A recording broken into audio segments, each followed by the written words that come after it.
Mon pays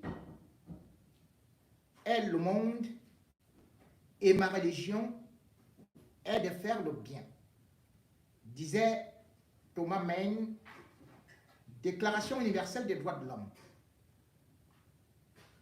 Aussi, beaucoup aujourd'hui ne savent plus les valeurs universelles ou encore même les valeurs humaines qui voudraient dire que la terre nous appartient à nous tous.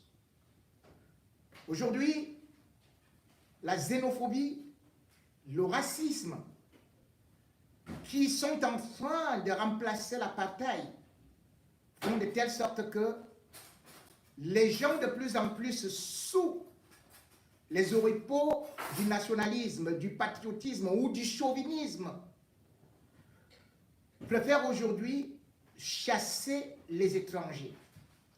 Et comme d'habitude, les premiers ciblés, tels des petits gibiers, sont toujours les Africains dans le monde entier.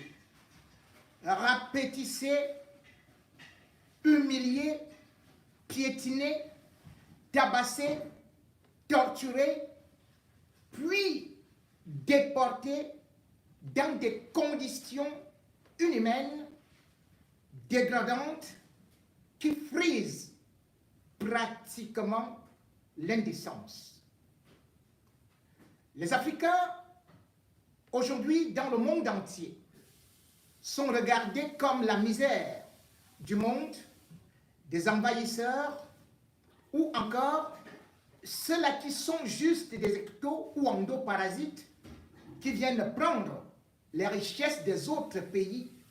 Et pourtant, ces Africains-là, quand ils arrivent à l'étranger, ils travaillent, ils bossent, ils sont pratiquement réduits à l'esclavage au regard de ce qu'ils peuvent toucher. Hier encore, beaucoup d'Africains se plaisaient à vanter Dubaï comme étant le nouveau Eldorado, là où il fallait aller faire l'ambiance, là où c'était facile d'entrer, là où on pouvait également acheter des marchandises, là où on voyait qu'il y avait une certaine relation qui était en train d'être tissée avec l'Afrique. Mais Dubaï, c'est terminé pour l'Afrique. Oui, les autorités de cette ville de Dubaï ont donc décidé que les Africains ne vont plus entrer chez eux. C'est une note officielle qui a été signée le 18 octobre 2022 avec application immédiate. Ainsi, 20 pays africains sont ciblés. Aucun autre dans le monde n'est concerné. Seuls les Africains sont désormais interdits d'entrer à Dubaï. Quel que soit le visa que vous allez demander, quel que soit votre statut, quelles que soient les raisons professionnelles qui peuvent vous amener actuellement à demander le visa pour aller à Dubaï, aux Émirats arabes, eh bien, la demande sera rejetée selon le communiqué qui a été publié, sans pour autant expliquer pourquoi est-ce que les Africains sont les seuls au monde à être interdits désormais à entrer à Dubaï. Parmi les pays africains, vous allez bien sûr trouver beaucoup de pays francophones, tels que le Cameroun en tête, et bien sûr la Côte d'Ivoire, le Sénégal, et même certains pays qu'on croyait aussi être respectés, tels que le Ghana, se retrouvent aussi dans cette liste. Le Togo, le Congo, la RDC, bien sûr, font partie de cette liste. 20 pays africains donc, interdits d'accéder désormais au paradis Dubaï. Qu'est-ce qui s'est donc passé? Sur quoi s'est-on basé pour faire cette sélection? À demander aux autorités, on en perd la langue, on en verse salive jusqu'à ce que la bouche sèche. Les larmes coulent, on ne comprend rien. L'Afrique noire, toujours elle, est discriminée. Comment comprendre, d'ailleurs, que dans certains choix et certains critères, d'autres pays africains n'aient pas été disqualifiés? À savoir, par exemple, les Tchadiens peuvent demander bel et bien le visa pour aller à Dubaï. Bizarre. Comment comprendre que, par exemple, les Gabonais et les Gabonaises peuvent demander, peuvent avoir accès à Dubaï? Comment comprendre que les Équato-Guinéens et Équato-Guinéennes puissent avoir accès à Dubaï? On comprend donc que derrière cette sélection, il y a d'autres motivations. Eh bien, les Africains sont considérés comme si c'est eux qui partaient envahir Dubaï. Et pourtant, loin de là, les Africains sont les moins nombreux. Puisque dans une ville qui compte à peu près 3 millions d'habitants, et si on regarde l'ensemble du pays à 9 millions d'habitants, 90% des personnes y étant ou y allant sont des étrangers. Et sur ces étrangers, on va compter surtout les Occidentaux. Ensuite viennent les Chinois, les Indiens, les Pakistanais. Les Africains représentent juste quelques poussières. Et pourtant, ces Africains, c'est eux qui travaillent dans le domaine, par exemple, de la construction, donc dans le domaine aussi de ce qu'on peut appeler le gardiennage. Les Africains sont aussi les plus mal payés, puisque à Dubaï, on va constater que loin de ces salaires qu'on nous vante souvent, eh bien, ça tourne autour de 1500 dirhams lorsqu'on peut être un gardien d'immeuble, lorsqu'on peut servir dans un ménage. Et quand vous entendez 1500 dirhams, ça ne veut pas dire 1500 euros. Ça équivaut plutôt à 300 euros, c'est-à-dire à peine 200 000 francs CFA. Et lorsqu'on voit les Africains, beaucoup préfèrent se filmer au niveau de Dubaï, du Grand Mall, qui s'appelle le Dubaï Mall, justement. Mais en fait, ils n'y habitent pas. Dans ce Grand Mall, justement, qu'on présente sur des photos quand on arrive là-bas, eh bien, c'est 800 000 mètres carrés et ça reçoit par an 80 millions de visiteurs.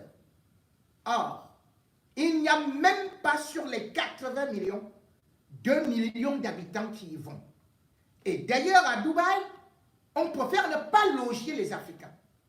On préfère qu'ils aillent plutôt à 10 km dans un autre quartier très ancien qu'ils appellent Deira.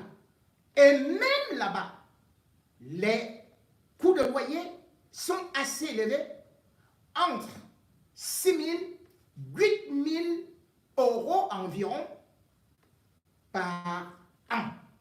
Vous comprenez donc que même si vous touchez 300 ou 400 euros, ça vous revient à peu près à 4 000 euros. Il faut donc faire d'autres jobs. Et c'est la vie des Africains là-bas. La journée de 8 heures n'existe pas pour les Africains.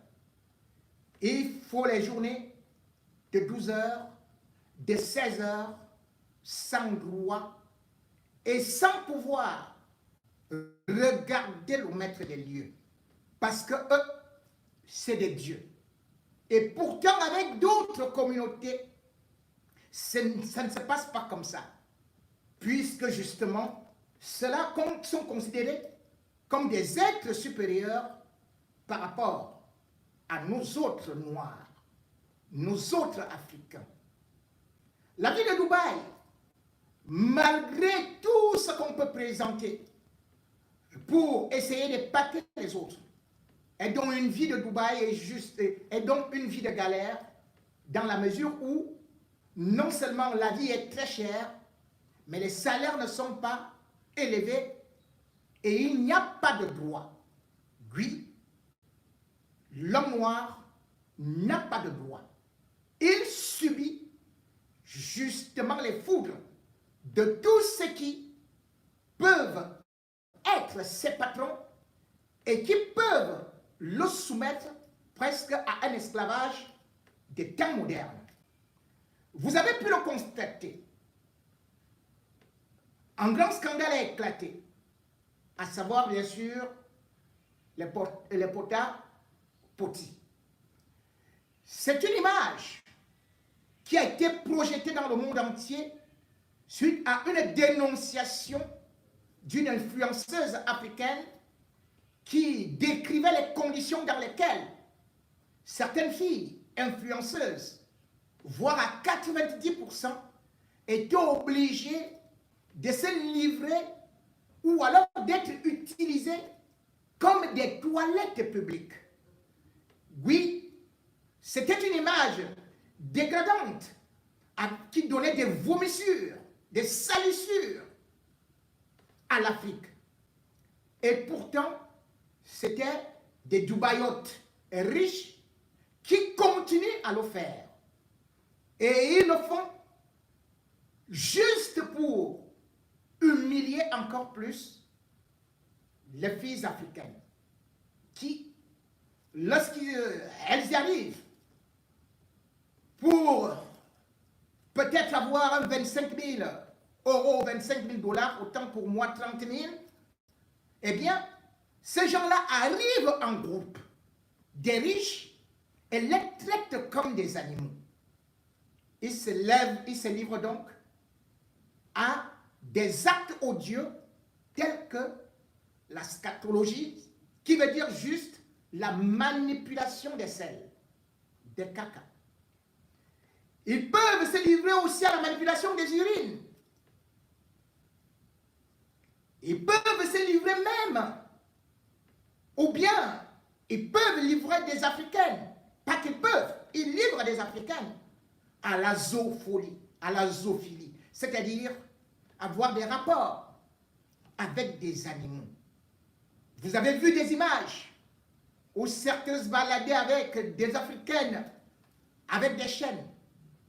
Et bien sûr, d'autres qui préféraient leur demander d'ingurgiter des urines qui non seulement sont nuisibles sur le plan de la santé, mais ce qu'on subit sur le plan psychique, psychologique, est seulement une façon de vous anéantir.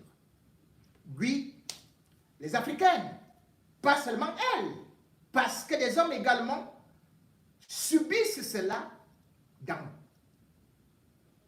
Pota-Poti, même si leur image n'a pas été tant aussi exposée que cette image des femmes. La femme africaine, donc, a subi, parfois sans même vouloir, puisque lorsque ces Dubaïotes richissimes rencontrent déjà une personne qui joue d'intermédiaire, non seulement elle peut organiser ce qu'on peut appeler des voyages, mais même sans voyage, on peut recruter là. Ces intermédiaires, eux également, touchent de l'argent. La loi de Dubaï, pourtant, interdit qu'on puisse se livrer à ces pratiques-là, puisque c'est un pays majoritairement, même pas majoritairement, totalement arabe et quasi musulman.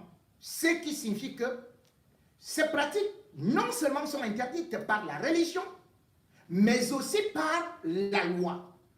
Tout comme l'homosexualité est strictement interdite à Dubaï. Mais ces images ont été vues par les autorités de Dubaï. Mais alors, aucune sanction contre ces riches. On préfère plutôt dire maintenant que ce sont les Africains. Et les Africains qui ne doivent même plus mettre pied. Cela ne veut pas tout simplement dire que ces pratiques ne sont réservées qu'à des Africains, puisque d'ailleurs, le célèbre musicien Booba en a fait aussi écho, montrant que des influenceuses, même françaises, et d'autres pays faisaient aussi ces pratiques ou subissaient aussi certaines choses.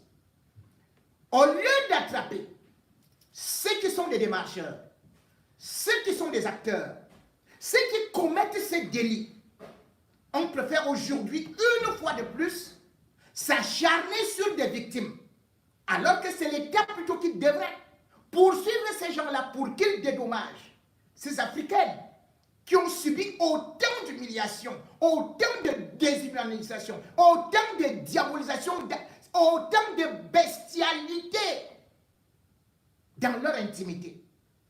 Maintenant, à Dubaï, l'homme noir ou la femme noire n'est pratiquement rien. C'est lui le fautif. Et d'ailleurs, lorsqu'on voit la violence avec laquelle certains sont souvent expulsés, malmenés, maltraités, on se dit, est-ce que nous sommes vraiment au XXIe siècle? Le 24 et 25 juin 2021, à Abu Dhabi, on a assisté à des scènes horribles avec une police qu'on appelle SWAT, donc avec des armes stratégiques qui sont partis dans des résidences des Africains qui pourtant avaient leur titre de résidence, leur pièce d'identité. Et je vous fais d'ailleurs comprendre qu'à Dubaï, un Africain n'a pas le droit d'avoir un enfant, sinon vous perdez votre pièce d'identité. Pour avoir un enfant, il faut justifier qu'on est marié. Les Africains ne font donc pas des enfants là-bas, puisque beaucoup parfois abandonnent leurs femmes, ou même d'autres femmes arrivent là-bas pour essayer de se trouver une connaissance, mais ne peuvent pas avoir cette liberté-là. Et d'autres qui ont donc des papiers ont été humiliés, tabassés dans un immeuble. Ils ont été arrêtés. Ils étaient au moins 500. Les femmes ont subi des viols de la part des autorités qui se sont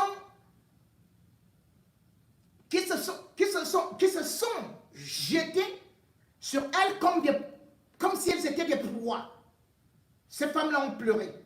Et avant de faire cela, ils avaient débranché le Wi-Fi et toutes sortes de choses. Ils avaient récupéré les téléphones pour que cela ne puisse pas être filmé. Certains néanmoins avaient filmé. Les autorités des Émirats arabes avaient pourtant vu ces vidéos.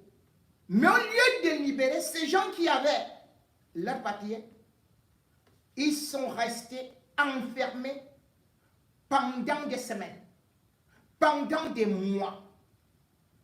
Lui, étant malade, sans la moindre assistance, sans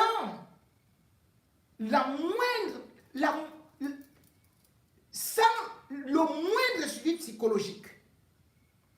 Ces gens avaient pourtant leur papier, avaient leur visa. 500 personnes. Les autorités des Émirats arabes avaient reconnu avoir tout simplement arrêté 375 personnes lorsque les ONG ont commencé à dénoncer. Et ils ont juste prétexté que ces gens qui avaient été arrêtés étaient soupçonnés de traite d'êtres humains.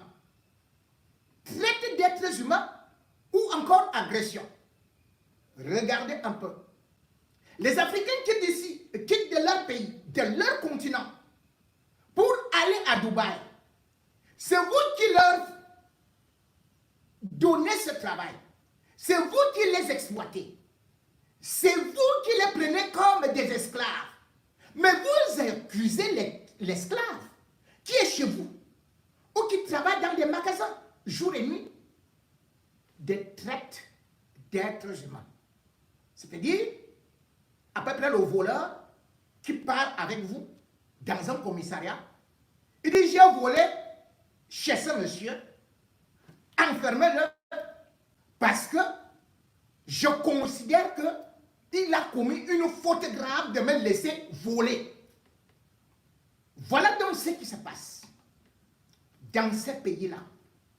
Dans ce pays-là, qu'on nous a tant vanté et qui pourtant est aujourd'hui le pays où on déteste les Africains, où on ne veut pas des Africains, où on a exploité des Africains pour construire, pour travailler. Et aujourd'hui, on ne veut même plus d'eux, ne serait-ce que pour aller faire des affaires. Et pourtant, ce pays-là profite aussi de l'Afrique. Savez-vous que, par exemple, pour le commerce extérieur des Émirats arabes unis, ne serait-ce que pour Dubaï, les échanges avec le continent africain, les échanges extérieurs, représentaient déjà en 2014 8%. 8%. Ce qui équivalait à 321 milliards. 321 milliards de dollars, pas de francs CFA. Je vous rappelle que lorsque vous regardez l'Afrique et la France, les échanges représentent 5%. Le commerce extérieur de la France, c'est 5% pour l'Afrique. Et c'est là où c'est grave que les panafricanistes, par rapport à ce qui arrive à Dubaï, ne fassent pas des lèvres. C'est incroyable que les panafricanistes puissent nous dire qu'ils défendent les Africains contre la France, ou bien que c'est la France seulement qui nuit à notre image, vient piller nos richesses, alors que ça représente 5%. Regardez cependant, ne serait-ce que les Émirats arabes unis. Lorsque vous avez Emirates Zeya, c'est-à-dire la compagnie de transport aérien, c'est une compagnie qui se sucre en Afrique, qui a commencé petitement, mais en élevant des prix, ils ont réussi en 2016 à avoir 85 destinations en Afrique. Maintenant, ils sont à plus de 150. En 2016, ils étaient à 200 vols hebdomadaires. Aujourd'hui, ils dépassent plus de 300 vols hebdomadaires.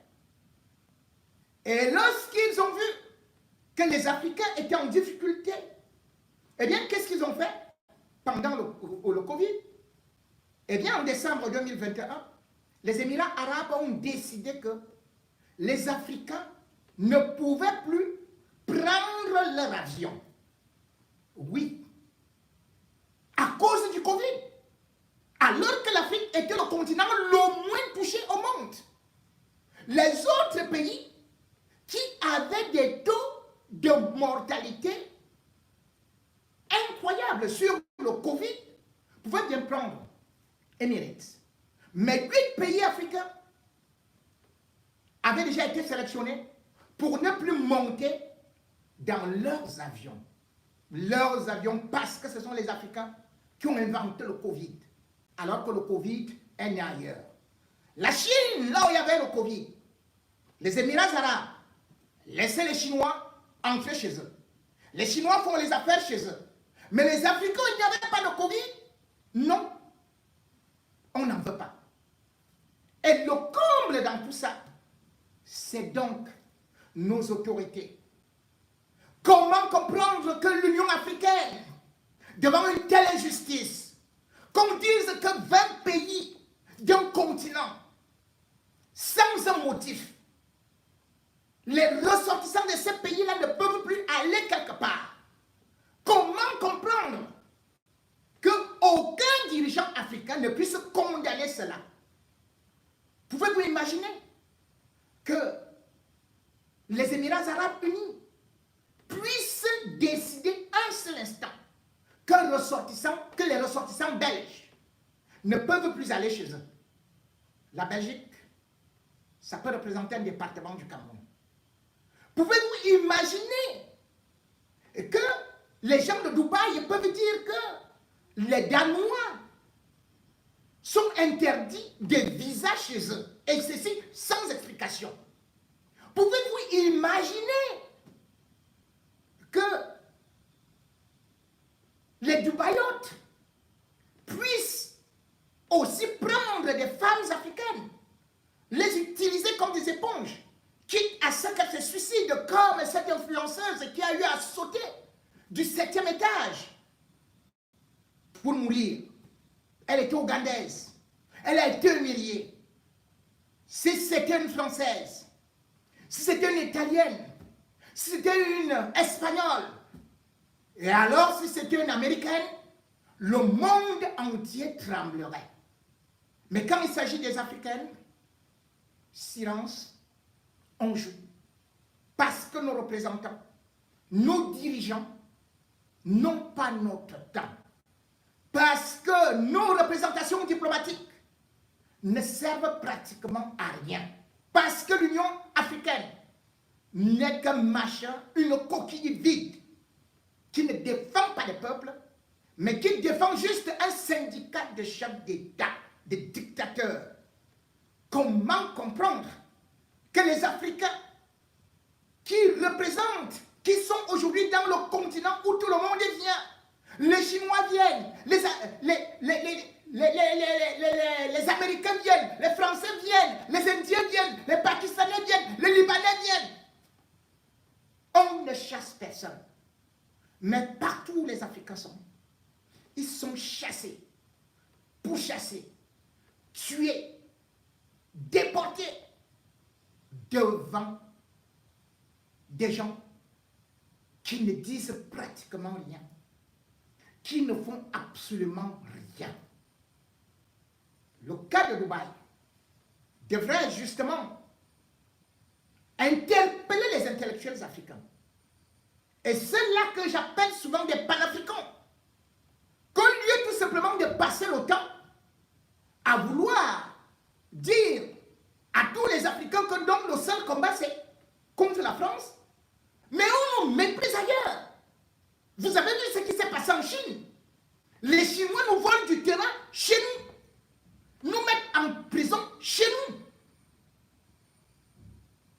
Les Indiens, même chose. Dans le monde entier, on nous méprise, jusque chez nous. Mais nous, on est là pour dire non, c'est que vraiment, faisons contre Macron, faisons ceci et cela, les gens sont là. Personne. Pouvez-vous imaginer qu'un seul instant, ici, on peut prendre femmes, enfants, les chasser sans préavis.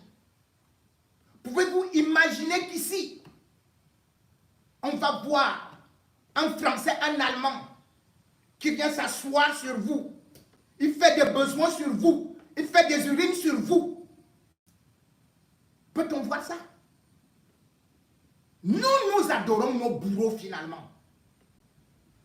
On les appelle, on les dorlote, nous sommes les esclaves, et ils marchent sur nous. Et quand ils finissent de marcher sur nous, nous cherchons un nouveau maître qui vient encore nous tabasser aux fesses, nous déshabiller, nous humilier, faire pipi sur nous, faire caca sur nous. On a vu ça où? Malheureusement, tant que nous ne pouvons pas être nous-mêmes conscients, tant que nous ne pouvons pas être unis, l'Afrique n'aura pas de poids. Cette Afrique qui représente un potentiel humain, qui est riche en matières premières, qui représente la majorité des terres arabes, qui représente le paradis sur terre, cette Afrique se retrouve pauvre à cause de nos dirigeants, qui préfèrent plutôt prendre nos matières premières pour donner à ceux qui nous méprisent, qui préfèrent plutôt exiler la jeunesse, qui est obligée de partir. S'il y avait un espoir en Afrique, croyez-vous que quelqu'un accepterait de passer par le désert Croyez-vous que quelqu'un accepterait d'abandonner sa femme, ses enfants ou bien son époux pour aller moisir, manger des caca à Dubaï? La faute, c'est à nos dirigeants qui n'ont pas donné un élan de développement à leur pays. Car lorsqu'on voit les Émirats arabes unis, pouvaient-ils parler devant nous il y a de cela tout simplement 20 ans? Non. Mais aujourd'hui, on les appelle des grands. Ils sont devenus puissants. Et croit-on que c'est Allah ou Dieu qui est venu les aider, qui est venu développer leur pays? Non. Ce sont les dirigeants.